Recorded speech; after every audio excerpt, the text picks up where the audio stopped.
আদমের ভিতরে রূহটা দেওয়ার সাথে সাথে আদম উপরের দিকে তাকাইয়া ডাক দিয়া কয় আলহামদুলিল্লাহ।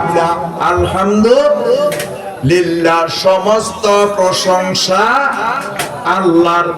সৃষ্টি জগতের মধ্যে আর কোন সৃষ্টি রূহ দেওয়ার সাথে সাথে আদম সফিউল্লাহ সারা আর কেউ আলহামদুলিল্লাহ শব্দটা ব্যবহার করে নাই।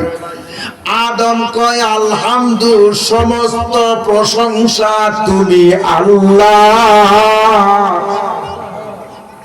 এই কথাটা বলার সাথে সাথে আমার আল্লাহ ডাক দিয়া কয় আদম, এরে আদম শুন কি, তুমি যেহেতু সর্বপ্রথম আমি আল্লাহর প্রশংসা করেছ, প্রশংসা হাম আল্লাযী ইউহমাদু হামদান বাদা হামদিন, যার প্রশংসার পর প্রশংসা, যার কোনো সীমা নাই, তিনির নাম হইল আল্লাহ। সুবহানাল্লাহ। আল্লাহর প্রশংসার কোন সীমা আছে? উপরও নাই, নিচও নাই। কয় তুমি আদম প্রশংসা করছো এই কারণে, ওয়ালা কাদ কাররামনা বানি আদম, আমি আদম তোমারে আমি শ্রেষ্ঠ বানাইছি। সুবহানাল্লাহ। সৃষ্টির মধ্যে ফেরেশতা নূরের তৈয়ারি আমি শ্রেষ্ঠ বানাই নাই, ইবলিসকেও শ্রেষ্ঠ বানাই নাই, বাঘের শ্রেষ্ঠ বানাই নাই, সিংহের শ্রেষ্ঠ বানাই নাই, হরিণের শ্রেষ্ঠ বানাই নাই, সৃষ্টি জগতের কোন জাতিকে শ্রেষ্ঠ বানাই নাই। কিন্তু আল্লাহ পাক বলেন ফাইজা সাওয়াইতা ওয়া নাফাখতু ফীহি মিন রূহি ফাকাউ লাহু সাজিদিন, আমি 7 কিসিমের মাটি দিয়া আদমকে তৈয়ার করছি। মিন সলসালিন কাল ফাখার, শুকনা টনটনা মাটি দিয়া আমি আদম বানাইছি। বানানোর পরে তার ভিতরে রূহ দিছি। এক ওয়াক্ত নামাজ পড়ে নাই আদম, একটা সাজদাও দেয় নাই, শুধু শব্দটা বাহির করছে আলহামদুলিল্লাহ। এই শব্দ বাহির করার সাথে সাথে আল্লাহ ডাক দিয়া কয় ফেরেশতাদেরকে লিল মালাইকাতি ইসজুদু লি আদম, আদমকে সাজদা দাও। ইবলিস শয়তান 17 লাখ বছর নামাজ পড়লো, রোজা রাখলো, বাবা ইবাদত বন্দেগী করলো, 5টা সার্টিফিকেট আল্লাহর দরবার থেকে পাইলো।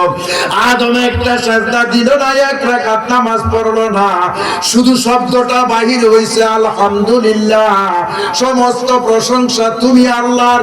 এই কথাটা যখন বলছে তখন সাজদা দেওয়ার জন্য আল্লাহ হুকুম দিছে, সমস্ত ফেরেশতারা হুকুম পাইয়া সাজদা দিছে। এখন ছোট নাই, বড় নাই, এখন আদম হইল আলেম আর ইবলিস হইল আবেদ। সুতরাং আদমের সাথে আলেমের সাথে আবেদের তুলনা হয় না। সুবহানাল্লাহ। বুঝতে পারছেন?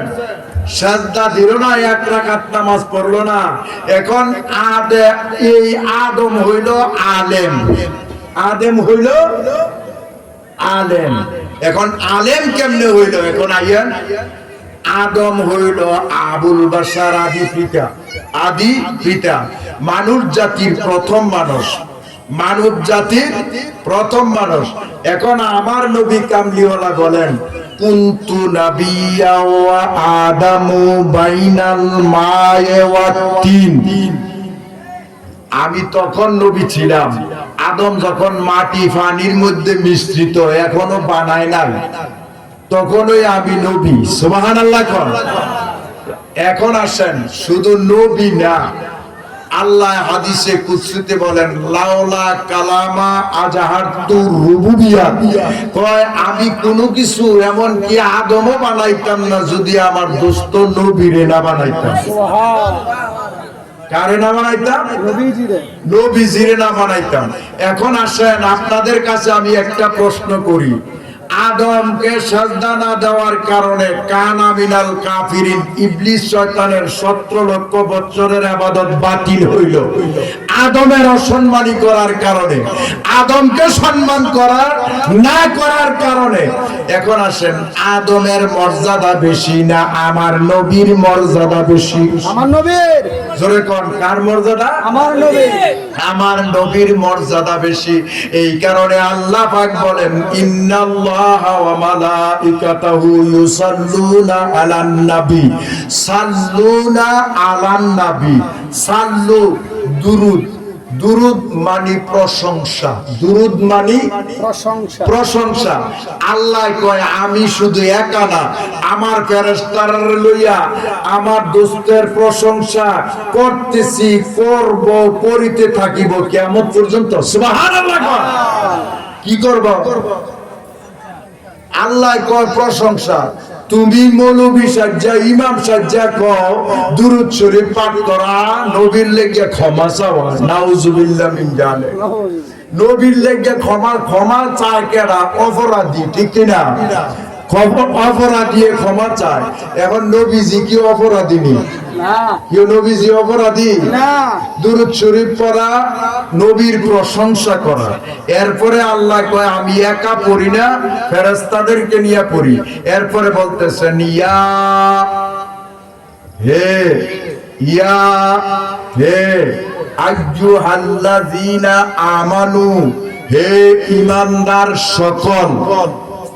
আমানু বহু বচন, হে ঈমানদার সকল। সাল্লু, তোমরাও দুরূদ পড়ো, মানে তোমরাও আমার বন্ধুর প্রশংসা করো।